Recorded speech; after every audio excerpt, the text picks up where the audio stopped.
Hey everyone, it's George from Blockchain TXP and today is the 11th of September 2024. Now, so far as the process of Bitcoin and the global cryptocurrency market is concerned, guys, it is pretty much the same. Now, look, as I was really anticipating that on Tuesdays and Wednesdays, the prices of Bitcoin in particular should be pumping up. Unfortunately, that is not happening, and the key metrics that I often keep harping about, that is the volume of stable coins, isn't it? Now, the volume of stable coins isn't that great either. So I wouldn't be surprised over the next coming days and weeks. The prices of Bitcoin will probably be the same. It just might change on the 18th of September. That is when Jerome Powell will be making a decision to reduce the interest rate. But I do anticipate some price volatility few days before that date. Now in today's episode, guys, I'm going to be discussing a really interesting news and answer this big question. Do Democrats hate DeFi and blockchain technology? Now, as much as I hate saying this, unfortunately, it looks like the Democrats definitely hate DeFi, isn't it? Now, what I'd really recommend you to do is, guys, in the show notes below, there is a Senate hearing where there were some people from the industry who are giving the reasons as to why DeFi is the future, but congressmen from the Democratic side in particular, they definitely did not like that. And what I'm going to be doing, guys, in today's episode, I'll go ahead and discuss if the Republicans are in favor of Bitcoin and cryptocurrencies, or is it the Democrats?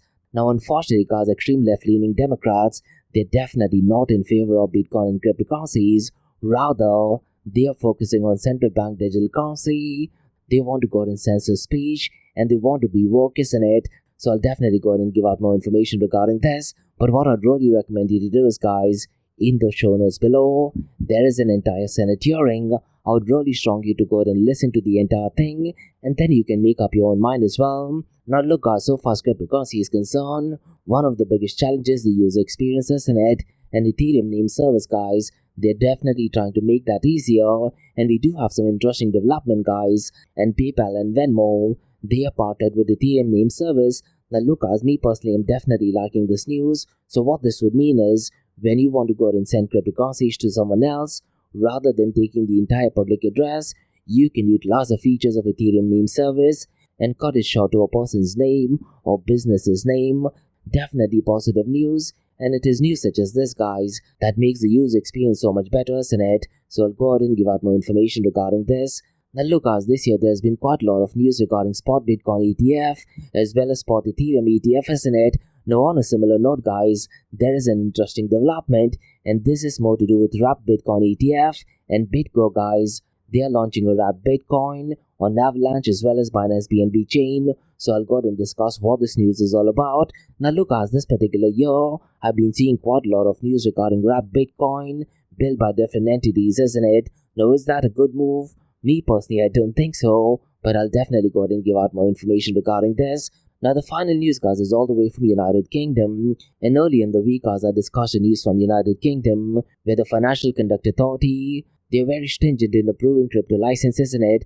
Now, in today's episode, guys, we do have an interesting news, and they have actually charged an individual for operating illegal crypto ATMs in the United Kingdom. So I'll go ahead and give out more information regarding this. Now, look, guys, when it comes to cryptocurrencies, I really am not sure why you want to use crypto ATMs, isn't it? So I'll go ahead and give out more information regarding this. So quite a lot to cover, guys, in today's episode. And like we do in every Crypto and Coffee Date podcast, we will be looking at two news from Dubai, UAE, and the Middle East. Now the first news, guys, is a massive one, and looks like Standard Chartered, they are making quite a lot of news so far as cryptocurrency and blockchain is concerned, isn't it? And so far as United Arab Emirates is concerned, they are launching Bitcoin and Ethereum custody solutions. So I'll go ahead and give out more information regarding this. But look, guys, it's really important to note, not your keys, not your crypto, but look, guys, so far as investors are concerned, they don't want to go ahead and get involved in technical details, isn't it? So for those people, guys, they may see this as a positive news. Now the second news, guys, is to do with artificial intelligence, and DMCC, that is Dubai Multi-Commodity Center. They have launched AI Center to drive global AI solutions. This is definitely positive news, and the timing for this is really great, guys, because right now there is Dubai AI and Web3 Festival taking place at Medina Jumeirah, isn't it? So definitely positive news, I guess. So quite a lot to cover, guys, in today's episode. Let's kickstart with it right away. Thank you to our sponsors for being part of the Blockchain DXP journey. Firstly, Advanced Media. Advanced Media, guys, is the largest distributor of professional video, photo, broadcast and cinematic equipment and accessories in the Middle East and MENA region with over 2 decades of experience. Advanced Media is now the largest distributor in the Middle East, representing more than 100 recognizable brands, including brands such as Zeiss, DJI, Hasselblad, Red, and Rode. As a matter of fact, guys, the very mic that I'm recording is being sponsored by Advanced Media as well, and Advanced Media has showrooms in Saudi Arabia and services as well. Looks like they're definitely taking the Middle East by storm. And here's the beautiful thing, guys. They're taking corporate social responsibility very seriously, and they're focusing on 3 Ps, that is people, planet, and prosperity. Now listen, guys, if you do want to find out more information regarding the statement of corporate social responsibility, check out the website, that is www.amt.tv. And here's the beautiful thing, guys. They also want to be a leader and set an example and reputation as a pioneer and member of the community. And in doing so, guys, they also have an AMT scholarship with SAE Institute in Dubai, UAE. So definitely check it out.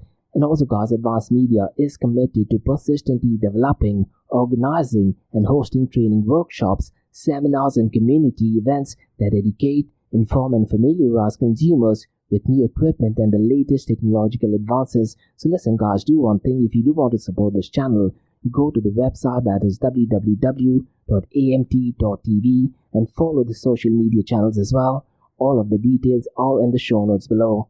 Next, Startup OI is global one-tech platform for tech. It offers global high-paying tech jobs with flexibility in working time and location, global free tech events, and tech networks to connect with global like-minded engineers.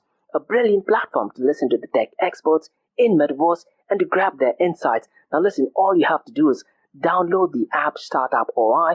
If you're using an Android version, go to Google Store and App Store for iOS devices. Alternatively, you can also click on the show notes below to download Startup OI. Next, are you ready to unleash the wolf within, guys? Now listen, guys, if you're passionate about adventure and looking to escape the summer heat, Wolfpack Adventures, they have got precisely something for you. They invited the Snake Canyon Adventure in Waliat, Oman, which is taking place on the 21st and 22nd of this month. Now this is not going to be an ordinary event, guys. This thrilling 2-day adventure does involve a one-night canoeing experience, and it is designed for adventures of all levels, from beginners to seasoned explorers as well. Now mind you, guys, there are only 20 spots available now, and this is an exclusive adventure event you don't want to miss, and all of this is only for 650 dirhams. Now listen, guys, you need to hurry on this because the deadline to register is on the 17th of September.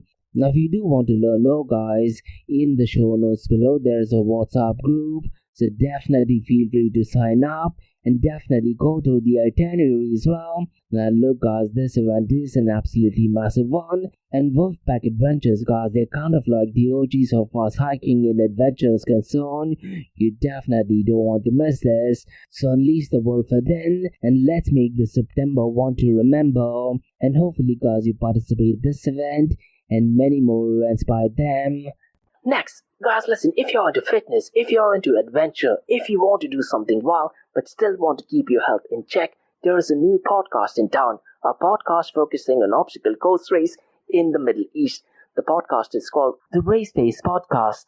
So check out the Race Pace Podcast across all leading platforms. And the Race Pace Podcast is a peer-to-peer community-driven podcast where they talk all about obstacle course race in the Middle East, from Sandstorm to Spartan Race, from Tough Mudder to Desert Warrior Challenge, and also the Government Gov Games, and quite a lot more. The podcast has interviews with athletes locally and internationally to get inside scoop on how athletes prepare for obstacle course race. In the podcast, they also talk about interesting stories on why they are motivated to do obstacle course race. And that's not all. They also plan to release 7 NFTs, and these NFTs are no ordinary. These NFTs will represent every emirate in the UAE. And listen, guys, these NFTs are going to be absolutely massive. So do one thing, go to Spotify, go to iTunes, go to any leading podcasting platform and search for Rise in the Obstacle Course Race podcast.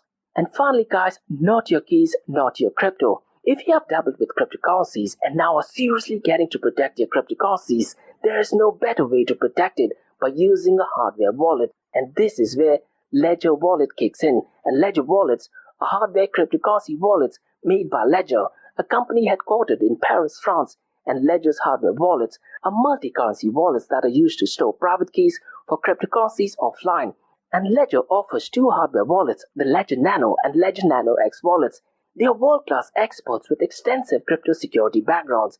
They continuously look for vulnerabilities in Ledger products in a constant effort to improve the level of security. And in today's world, securing these digital assets is a critical challenge, and this is where Ledger kicks in. So click the link below to buy your hardware wallet and support this podcast. It is a brilliant way to support this podcast. So what are you waiting for? The link is in the show notes below. Now guys, as you're taking care of that, let's kickstart by looking at the global cryptocurrency market. Now unfortunately guys, the global cryptocurrency market is below the $2 trillion mark once again. And just few hours ago guys, the prices of Bitcoin did actually pump up, but it has gradually gone down as well. And if you look at the global cryptocurrency market, since the last 24 hours it is down by 0.52%. Now if you look at the total cryptocurrency market volume guys, since the last 24 hours it is at $63.3 billion. This is definitely not a good metric, isn't it? Because I was really anticipating this number to be around the $80 to $100 billion mark. It would have been better if the number would be around the $120 billion mark, to be honest. Now since the last 24 hours guys, the total cryptocurrency market volume is down by 7.05%. Now it's needless to say guys, so far as the volume in DeFi is concerned, it is absolutely pathetic. And today it is at $3.13 billion, and DeFi as of today is accounting for 4.94% of the total crypto market 24-hour volume. And later on guys, I'll discuss some massive news which was a Senate hearing by the congressmen, and they went in and discussed some of the technical details regarding DeFi. Now it's needless to say guys, the Democrats, they definitely don't like decentralized finance. They don't like cryptocurrency and blockchain as well. So I'll go ahead and give out more information regarding this. Now so far as the numbers of DeFi is concerned, the total value locked is only at $78.89 billion, with Lido dominating at $22.83 billion. And so far as decentralized exchange dominance is concerned guys, it is extremely low, and it is only at 15.49%. Now let me quickly run to the volume of decentralized exchanges, because the numbers of Uniswap guys is extremely disappointing. It has just crossed $1 billion mark. It is at $1.01 billion. PancakeSwap is at number 2nd, and its volume is slightly above the $500 million mark. It is at $517.6 million. Orca guys is at number 3rd. Its volume is $265.32 million. Aerodrome is at number 4th. Its volume is $233.44 million. And at number 5th guys is Raydium. Its volume is $219.18 million. Now regarding Raydium guys, I would really recommend you to go to dappradar.com and look at some of the numbers, because so far as decentralized app is concerned, across all blockchain protocols, Raydium is leading the pack. So in a nutshell, what that means, so far as decentralized blockchain technology is concerned, Raydium has been used the most. That is really interesting, isn't it? Now so far as Raydium is concerned guys, they are working only on Solana blockchain, isn't it? And there was a report that was published earlier that talked about Solana had the highest number of daily active users as well. Now that was only for a period of 24 hours. So look guys, so far Solana is concerned, the numbers definitely seem to be looking promising, isn't it? Now so far as the volume of stablecoins is concerned guys, unfortunately I'm really not liking this number. It is only at $58.02 billion, and stablecoins as of today is accounting for 91.66% of the total crypto market 24-hour volume. Now look guys, truth be told, I was really anticipating this number to be around the $80 to $100 billion mark, especially on Tuesdays and Wednesdays, and that would have given us an idea if people are buying a lot of Bitcoin or cryptocurrencies. Unfortunately, that is not what the numbers are looking at, isn't it? Now if you look at the 24-hour trading volume guys, Bitcoin's and Ethereum's 24-hour trading volume is marginally pumped up, which just means one thing guys, people are most likely selling a lot of the Bitcoin and cryptocurrencies, and unfortunately they're converting it into fiat currencies and not parking it into stable coins, isn't it? That is how I'm looking at these numbers. Now if you look at the volume of stable coins guys, Tether USDT is leading the pack, and its volume is $48.03 billion. Circle USDC is at number 2nd, their volume is $5.36 billion, and FDUSD guys is at number 3rd, their volume is $4.22 billion. Now let me quickly run to the market cap, 24-hour trading volume and dominance between Bitcoin and Ethereum. Now so far as Bitcoin's market cap is concerned guys, it is exactly as yesterday at $1.11 trillion. Now so far as Ethereum's market cap is concerned guys, it is at $2.80 billion. Now, if you look at the 24-hour trading volume of Bitcoin, guys, it is only at $31.34 billion, whereas Ethereum's 24-hour trading volume is at $13.80 billion. Now, if you look at the dominance of Bitcoin, it is at 56%, whereas Ethereum's dominance in the last 24 hours has marginally bumped up. It is at 15.10%. Now, in today's episode, guys, I just want to quickly run through the market cap of privacy coins, and I'm a bit surprised, guys. I'm seeing new protocols in the top 5, but the number one, guys, is Monero, and its market cap is at $3.03 billion. The second one is Mina. Its market cap is at number 2nd, but look at the difference between the first and the second one, guys. Second one is Mina, but its market cap is only $476 million. The third one is Zcash, guys. Its market cap is $449 million. The fourth one is Beldex. Its market cap is at $362 million. And finally, at number 5, guys, is Dash. Its market cap is only at $281 million. These numbers, guys, are definitely not looking great, considering the fact when he talks so much about privacy, isn't it? Unfortunately, guys, looks like people just don't care privacy. That is my honest opinion. Now, what I want to do next, guys, is, before we look at the king of all kings, that is Bitcoin, I just want to very briefly run through what Wrapped Bitcoin is. Because look, guys, this year itself, I might have covered at least 2 or 3 news regarding Wrapped Bitcoin, isn't it? So look, guys, that when you talk about Wrapped Bitcoin is essentially an ERC20 token, and it represents the Bitcoins in Ethereum blockchain or different blockchains. Now, the first Wrapped Bitcoin, or WBTC, was actually launched in January of 2019, and WBTC, or Wrapped Bitcoin, guys, was created to bring liquidity of Bitcoin to Ethereum ecosystem, and this enables Bitcoin holders to interact with decentralized finance applications or DeFi applications, smart contracts, and other DeFi protocols within the Ethereum network. And now, guys, you can do that on other network as well, isn't it? And in today's episode, we'll go ahead and discuss what is the move that is done by Bitco. But regarding Wrapped Bitcoin, guys, it is essentially wrapped in Ethereum or rather different blockchain protocol, and it does mirror the price of Bitcoin, but it exists in different blockchain. Now, the big question, guys, is how does the Wrapped Bitcoin work? So there are 3 things we need to understand. That is custodians, merchants, and users. And Wrapped Bitcoins, guys, work to a system of all these things. Now, so far as custodians are concerned, these are the entities that are responsible for holding the actual Bitcoin in reserve, and for every Wrapped Bitcoin that exists,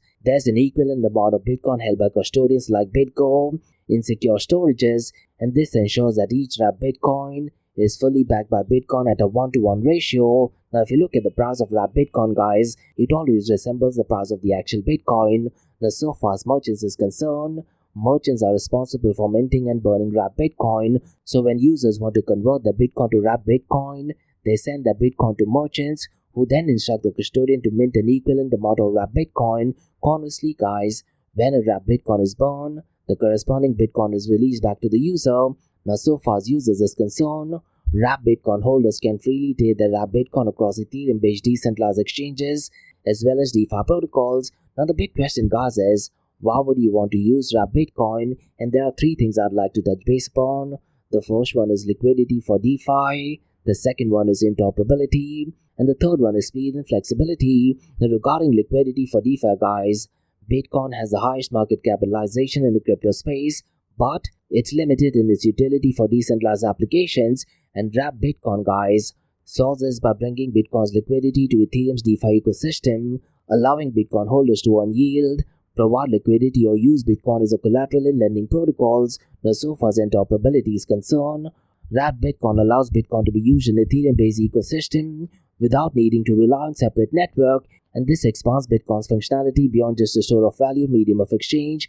Now, so far speed and flexibility is concerned, guys, Ethereum's faster block times and support for smart contract gives Wrapped Bitcoin users more flexibility when they're interacting with decentralized applications compared to slower transaction times on Bitcoin network. Now, let me quickly go and touch base on some of the use cases of Wrapped Bitcoin. So when you talk about decentralized exchanges, Wrapped Bitcoin can be traded on popular decentralized exchanges like Uniswap, providing liquidity for Bitcoin pairs and making it easier to swap Bitcoin for other ERC tokens. Now, so far as lending and borrowing is concerned, Wrapped Bitcoin can be used as collateral in lending platforms like Aave Compound, and it allows users to take out loan against Bitcoin holdings while they still earn yield on the Wrapped Bitcoin. Now, so far as yield farming is concerned, Wrapped Bitcoin holders can participate in yield farming protocols as it can be staked or used in liquidity pools on platforms such as Curve or Balancer. Now look guys, all this thing being said, there are risks associated with Wrap Bitcoin as well. Now while Wrap Bitcoin opens up market opportunities, it is definitely not without risk, and one of the biggest risks of Wrap Bitcoin is its heavy centralization.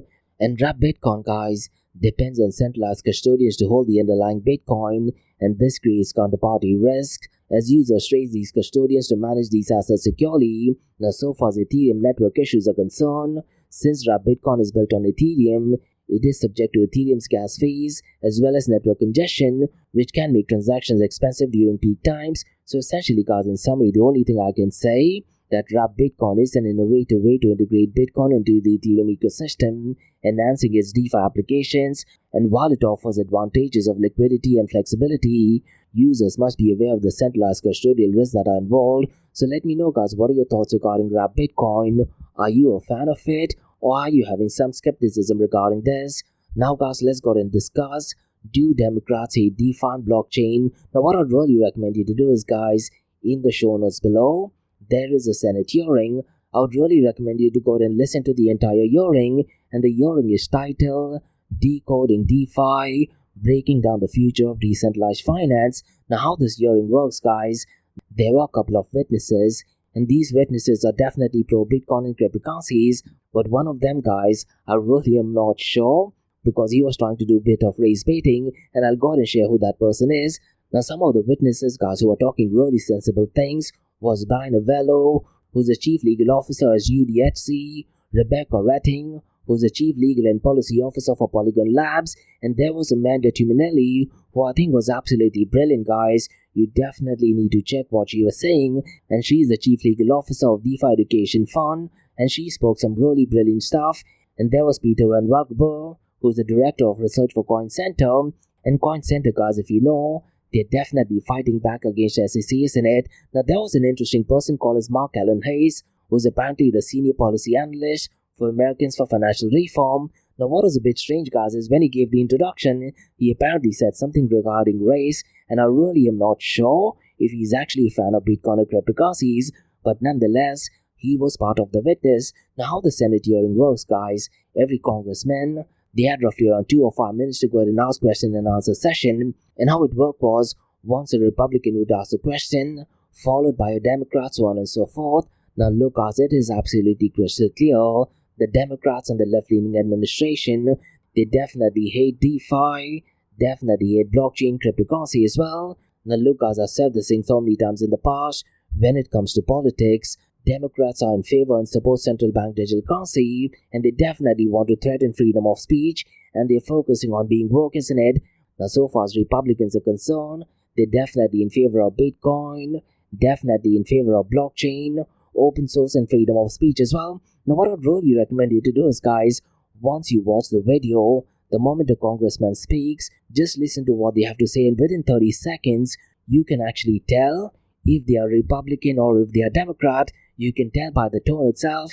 And some of the biggest disappointment guys was extreme left-leaning Democratic Congresswoman, that is Maxine Waters. She actually stated that DeFi crypto lending platform poses high risk, and she specifically said the DeFi space is filled with hacks, scams and unequal information and conflict of interest. Now look guys, one thing which I noticed, she did ask a very specific question, but rather than asking it to the entire witness, she asked it to Mark Allen Hayes, who kind of agreed to what she had to say. That was kind of like a cheeky play, isn't it? Now in the past guys, Maxine Waters has also said that she is deeply concerned about PayPal's launch of its stablecoin. Now look guys, so far as advancement of payment technology is concerned, the Democrats, they definitely want control, isn't it? And when we talk about decentralized finance, the way decentralized finance is built, governments definitely do not have much control. And what I'd really recommend you to do is guys, according to me, the High Lord has Amanda Tuminelli, who's the Chief Legal Officer for DeFi Education Fund, and she said something really brilliant guys.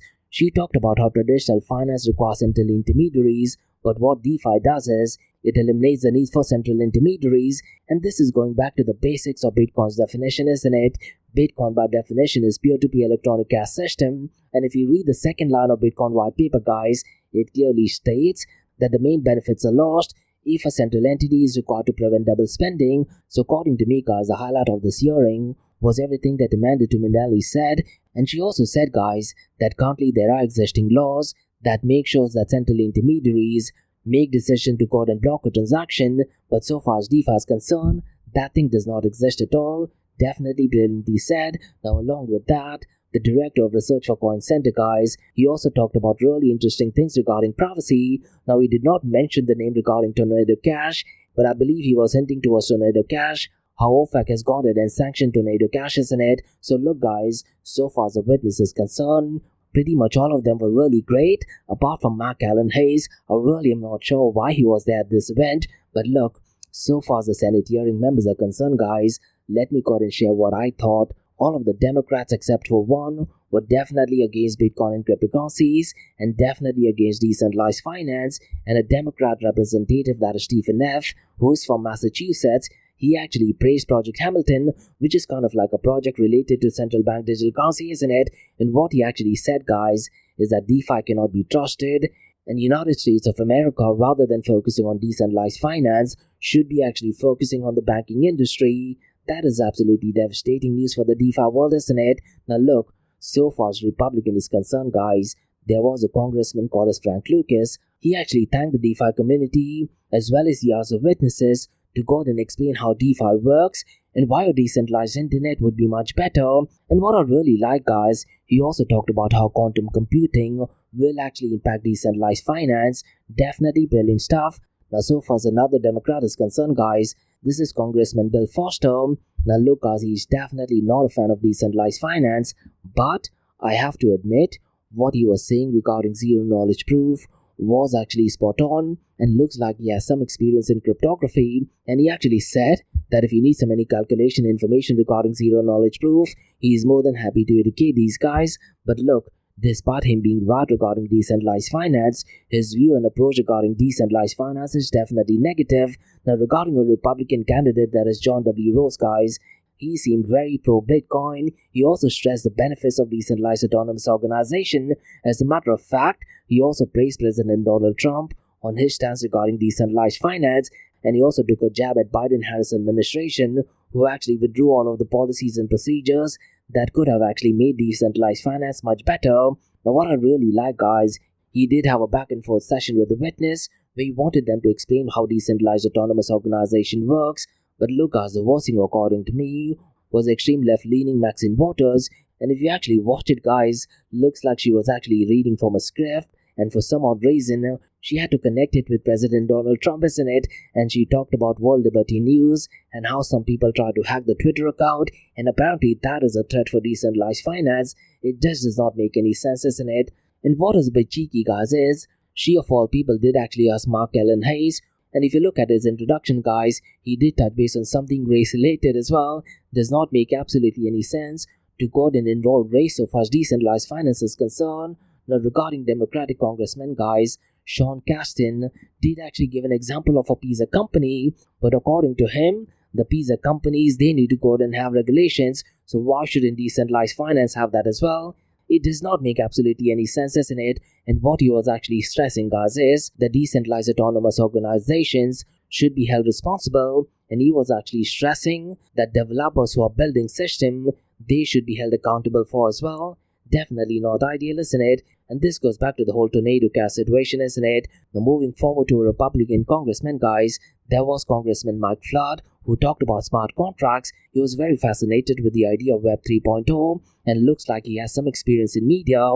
And according to him, guys, he's envisioning a world where it could be possible to have a decentralized video platform. And he did ask a very specific question to Amanda Tuminelli regarding Polygon Labs. And according to him, guys, he would like to see a decentralized web, so there is no control by a centralized entity, isn't it? Now look, guys, it is absolutely clear that so far as Republicans are concerned, they're using the right terminologies as well, but so far as Democrats are concerned, they are not even aware of a couple of technologies. But one Democrat, guys, he definitely was proactive, and that was Wiley Nickel. He was definitely Democrat, but he definitely talked some of the benefits of decentralized finance, and he did actually state that he's hoping for a bipartisan outcome. Now, according to me, guys, only Willie Nick, as well as Congressman Ro Khanna, they are the only ones who are pro-blockchain and pro-cryptocurrencies, and he definitely said some really nice things. And what I really like, guys, he actually said that United States of America should definitely have qualified people working for DeFi because he's noticing a lot of people leaving the United States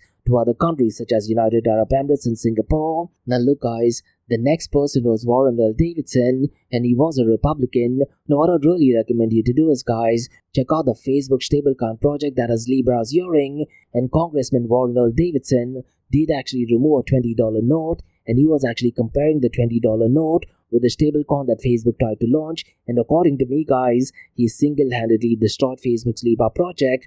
Now he's a very pro-Bitcoin as well as cryptocurrency guy, and he talks about the benefits of decentralized finance and blockchain technology, and he stressed guys that DeFi should have 100% privacy, and his point regarding Facebook's Libra project guys was that cash is 100% private, isn't it?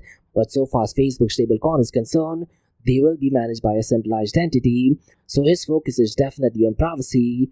Definitely brilliant stuff. Now the next person guys was probably one of the worst person in the Senate hearings, and that was Congressman Brad Sherman, and it's needless to say, he's representing the Democratic Party, isn't it? And what he actually said guys is that DeFi is best for money laundering, and he kept using the word that billionaires would be the one who would be using decentralized finance, and he talked about Putin using decentralized finance.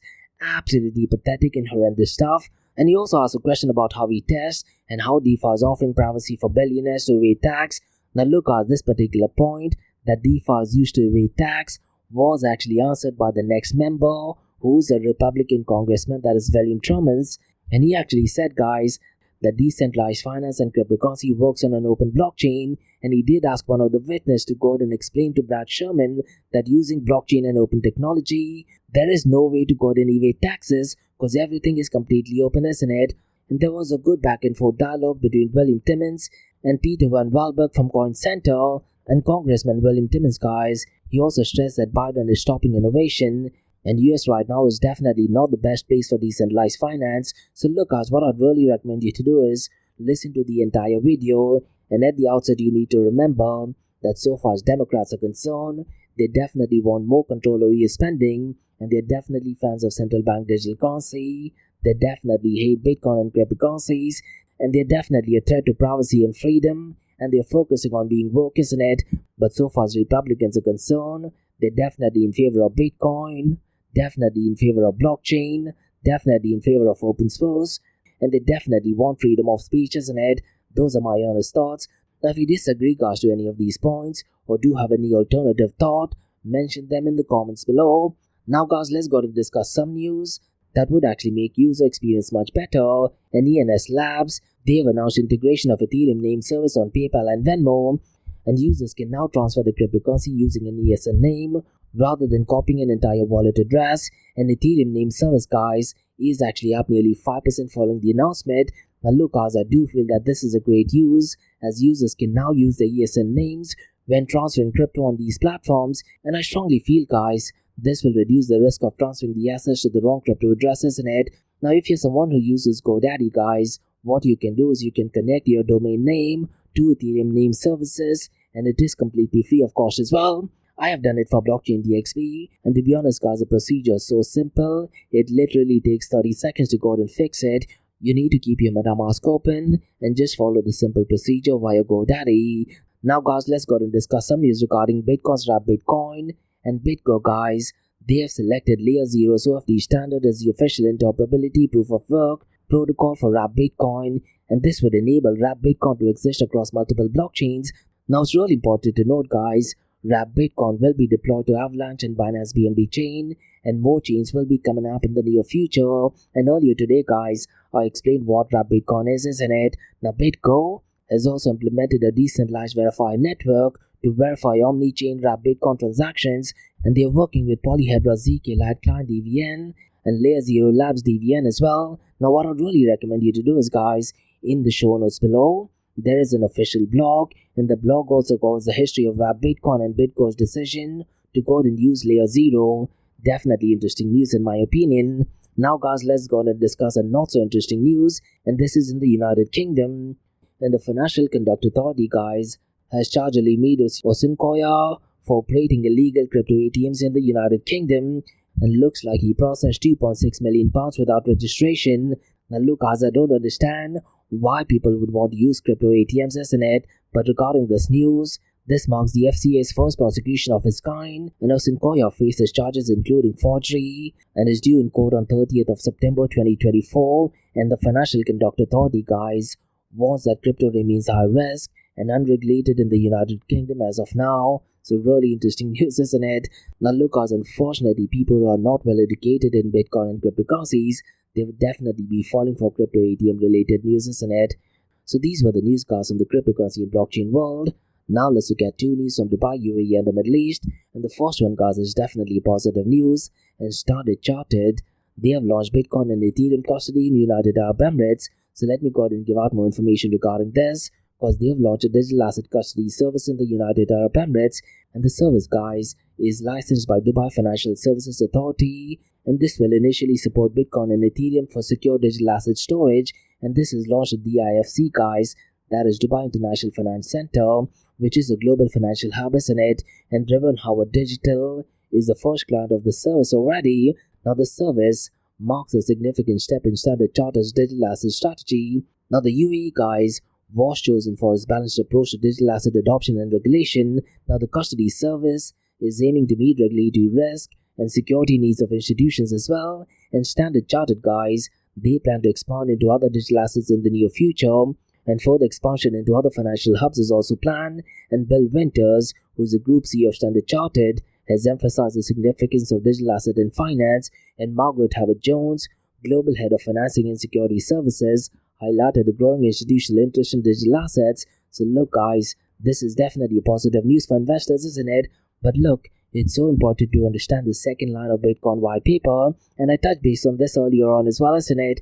And the second line of Bitcoin white paper reads, the main benefits are lost if a central intermediary is required to prevent double spending. Now in this case, guys, looks like Standard Chartered is playing the role of a centralized entity, isn't it? But let me go ahead and give out more information regarding this, because the solution offered by them integrates prudential standards beyond basic custody, and Standard Chartered sees the service as crucial for institutional navigating the digital asset sector.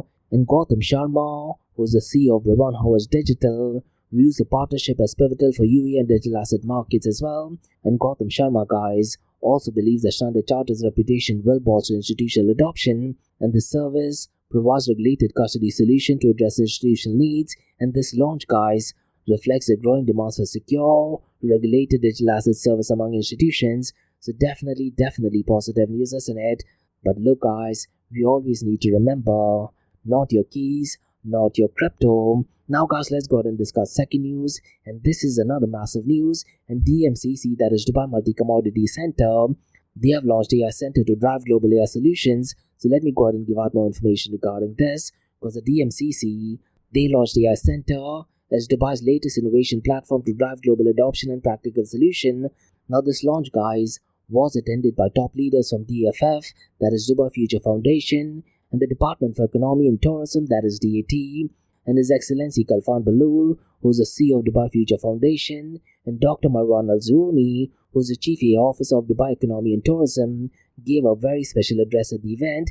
And the AI Center, guys, will occupy 2 floors in DMCC's Uptown Tower, alongside DMCC Crypto and DMCC Gaming Center. And this center, guys, will feature high-tech meeting rooms, co-working spaces, and an exclusive AI solutions showroom as well. And ecosystem partners like Builder AI and AGCC will provide access to AI technology, skill development and accelerator program. And DMCC, guys, plans a series of invest and industry events with grants and funding opportunities, and a $100,000 prize is planned for the upcoming Global AI Challenge at Expand North Star in October. And His Excellency Khalfan Balool, guys, emphasized that DMCC AI Center is a key milestone in Dubai's aim to become a world leader in AI by 2031. And the AI Center is part of Dubai's national strategy for artificial intelligence to attract companies and drive innovation. And DMCC is already home to over 50 AI and robotic companies, including AMD, Auto Robotics, Hikvision, LAPIC, and QX Lab AI as well. And Builder.ai, guys, will help DMCC members build apps using AI technology.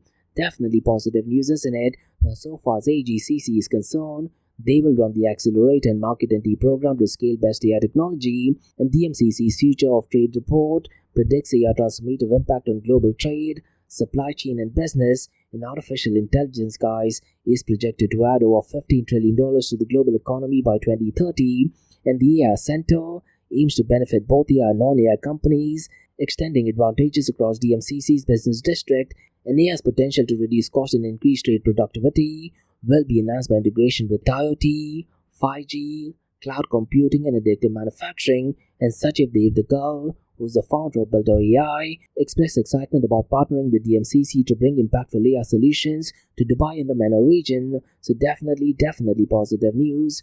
So these were the newscasts on the cryptocurrency, blockchain, and artificial intelligence world from Blockchain DXP. In case if you like listening to this podcast, please click on the follow button, give it a 5-star rating, and share the word across. Now for the next few minutes is going to be an Ask Me Anything series, where your listeners can ask any questions regarding Bitcoin, blockchain, beyond blockchain, cryptocurrencies, NFTs, DeFi, and Metaverse. So let's kick start with the Ask Me Anything series.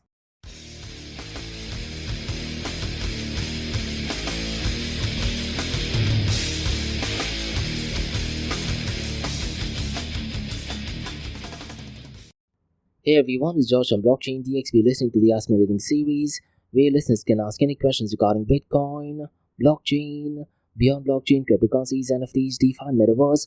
I have a question by Nathan who asks, how do you think the integration of ENS on PayPal and Venmo will impact the adoption of decentralized technology? This, to be honest, Nathan, is definitely an interesting question. Now, I do feel the integration of ENS, that is Ethereum Name Service, into PayPal as well as Venmo represents a significant step in the broader adoption of decentralized technology.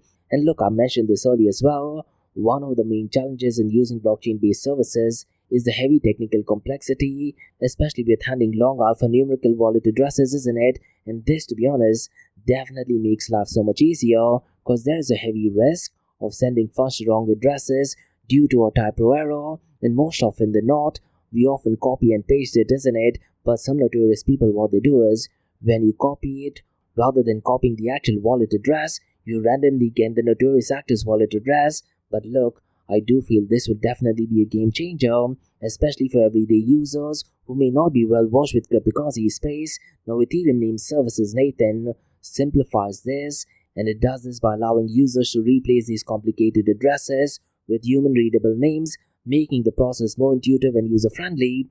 But look, notorious traders will still try to change the name, isn't it? So let's say if your name has a O, they may try to replace it with 0 or something. And what I'd really recommend you to do is, on Netflix there is a documentary on HSBC, how they were actually aiding money laundering, and one way for them to do that is to do exactly the same thing that I mentioned. Rather than using O, they were actually using the number, and the funds surprisingly were actually going through. Now regarding this news, Nathan, I do feel that this news definitely can lower the barrier of entry for new users, and this could actually make decentralized finance as well as other blockchain-based applications more accessible to a wider audience. Now, PayPal and Venmo, they're already trusted by millions of people, isn't it?